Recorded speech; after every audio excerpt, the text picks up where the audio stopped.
Welcome, everyone. Today, we're going to explore a secret code hidden right inside the English language. And the coolest part, it's a rule you probably use every single day, completely without knowing it. Let's start with a really simple question. Why do we always say big red dog, but we never ever say red big dog? Well, this simple question actually shows us a huge invisible grammar rule. Native English speakers follow this rule perfectly, but they do it completely unconsciously. So, here is our roadmap for today's explainer. We'll cover the secret grammar rule, the royal order, commas with multiple adjectives, why we actually do this, and finally, what happens when adjectives come after a noun. Okay, let's jump right into part 1, the secret grammar rule.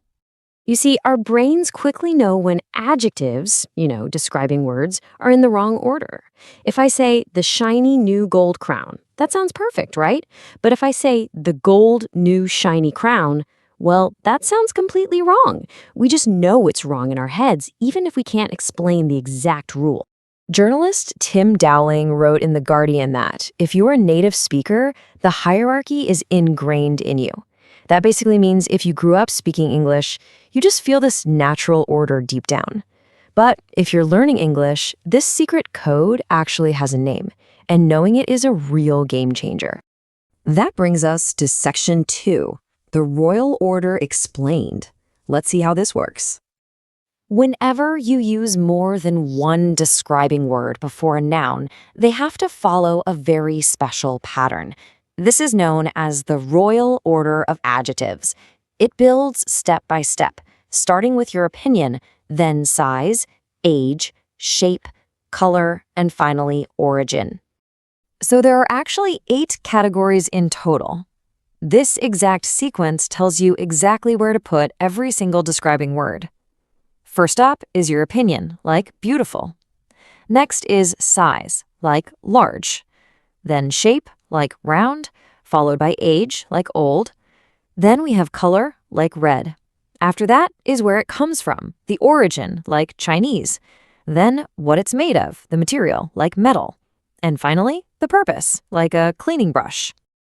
Now look at how we can easily put a long phrase straight into our royal order categories to see how it works.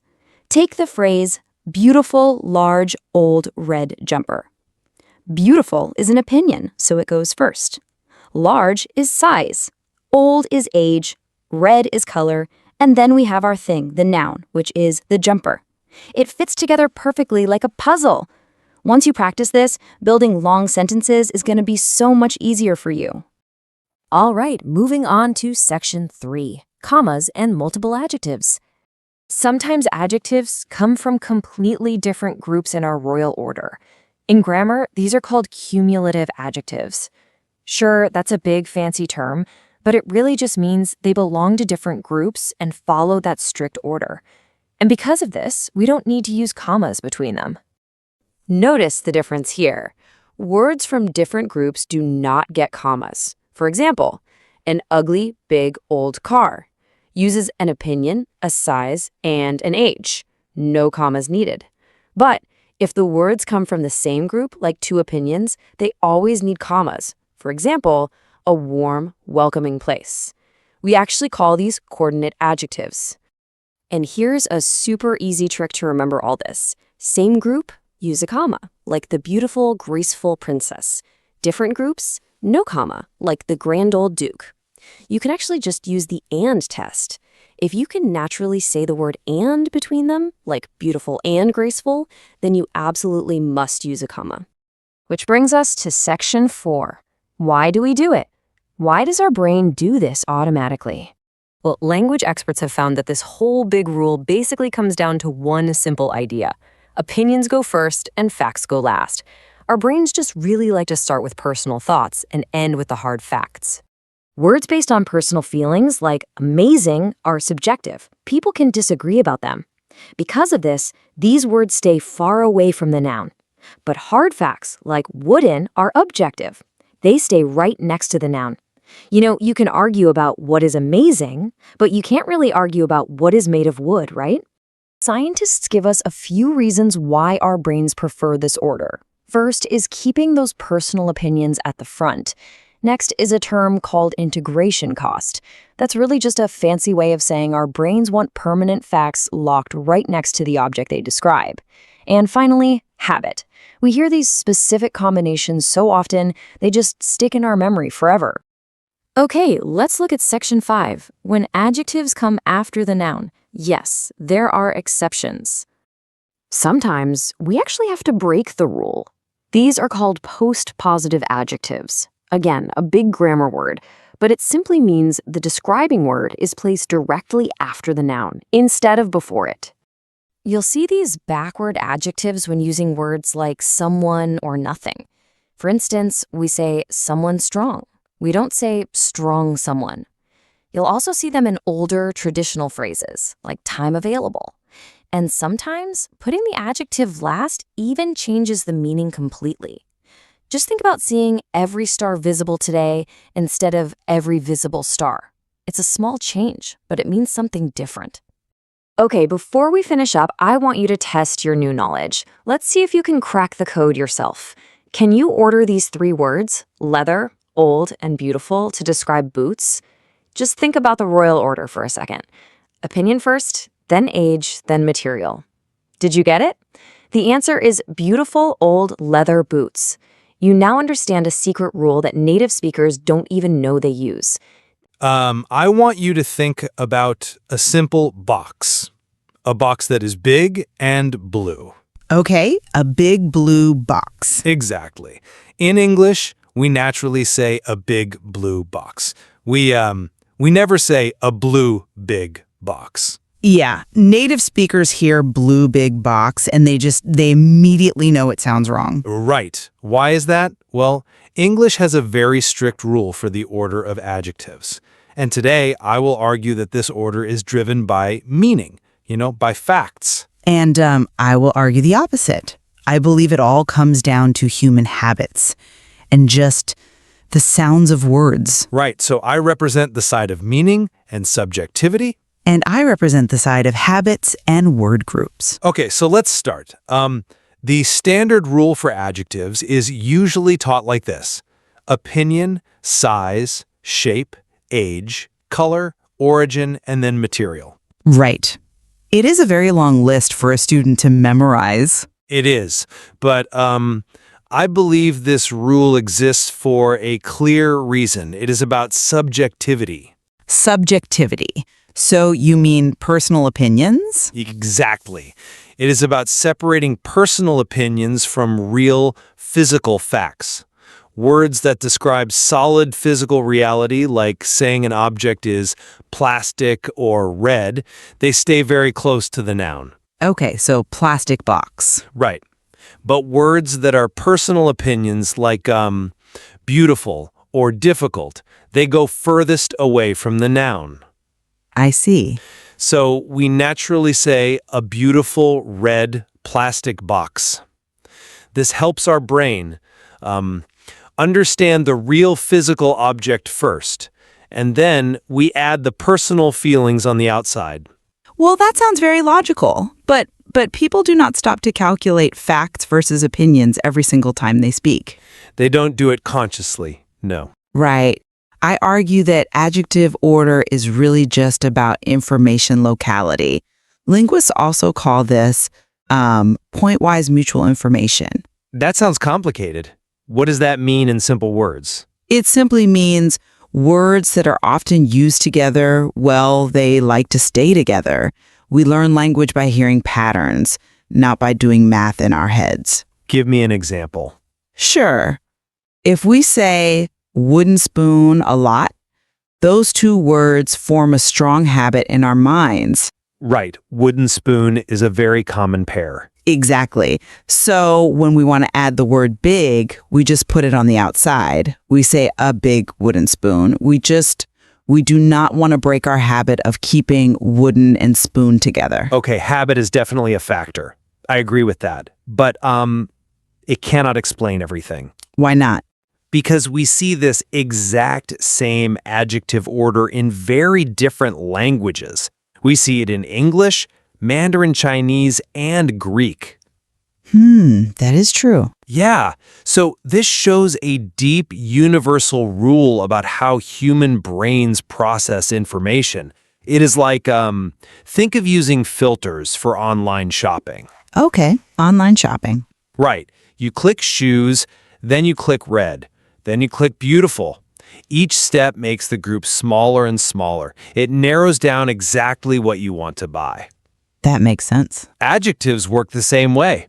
They help the listener picture the exact object step by step. The shopping filter idea makes a lot of sense, but when we look at huge collections of real text on computers, the strict logical rule actually fails a lot. It fails, but it is a universal rule. It is, but it fails because two words can form a very strong pair. We call this a collocation. Take the phrase, dear friend. Okay. Dear is an opinion. Friend is the noun. Right. Now imagine your friend is sick. Your logical rule says sick is a fact, a condition, and dear is an opinion. Yes, so the opinion should go furthest away. Exactly. But we do not say sick dear friend. We say dear sick friend. Ah, I see. Yeah. Because the habit of saying dear friend is just too strong to break. Well, okay.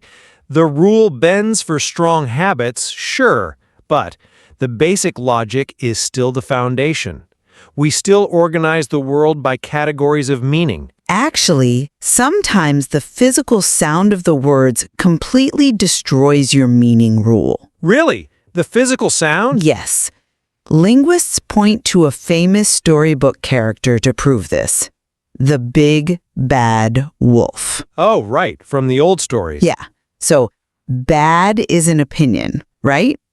And big is a sigh. Yes. So, according to my rule, the opinion should come first. We should say, the bad big wolf. Exactly. But we flip it. Why? Because of a sound rule called ablaut reduplication. Ablaut reduplication. That is a big term. Can you define it? Simply put, it is a rule about how our mouth moves. Our mouths naturally prefer to make sounds from the front of the mouth to the back of the throat. Okay, front to back. Right. We say the I sound, then the A sound, then the O sound. Oh, like everyday words, like TikTok or flip-flop. Yes, exactly. So we say big bad. The sound rule beats the meaning rule. Well, a few funny exceptions about vowel sounds do not destroy the whole system. You don't think so? No, because when meaning and category are exactly equal, the rule is still the boss. Give me an example of that. Think about coordinate adjectives. These are adjectives from the exact same category. For example, charming and attractive. They are both opinions. Right. They are both highly subjective. Yes, because they share the same level of opinion, the strict order disappears. We say a charming, attractive president. Ah, you use a comma. Exactly. And we can easily swap them. An attractive, charming president. The fact that we need a comma or the word and proves that category and meaning control the sentence. Category matters, yes. But, history often overrules meaning in English. History? How so? You say meaning always controls the order, but look at adjectives that come after the noun. You mean like titles? Yes. Think about titles like Attorney General or the famous book Paradise Lost. Right, the adjective comes last. Yeah, if word order was about the brain processing meaning efficiently, we would not have these backwards phrases. Well, they are very old phrases. Exactly. They exist simply because English borrowed them from French and Latin centuries ago. History and habit dictate our language, not just brain efficiency. I agree, those phrases are historical. But changing the position actually changes the meaning, and that proves my point. How does it change the meaning? The research gives us a perfect example. Think of the phrase, every visible star. Every visible star. Okay, that means all the stars that generally exist in the universe. It is a simple fact. Right. But if we put the adjective after the noun and say every star visible, the meaning completely changes. Oh, wait. Yeah, every star visible. Right. Now it means only the stars we can see right here, right now, in the sky tonight. Because changing the word order changes the message. Well, word order and meaning are permanently connected. The position definitely changes the message there. I will give you that. Thank you. But just to summarize my overall view today, language is fundamentally built on human habits. Okay. We rely on strong word associations. We rely on historical patterns and mouth sounds. These everyday habits often decide our word order long before logical rules get a chance to work. I understand. And to summarize my position, adjective order is a tool our brains use to organize reality. A tool for meaning. Yes, we keep solid facts close to the noun, and we push personal opinions further away.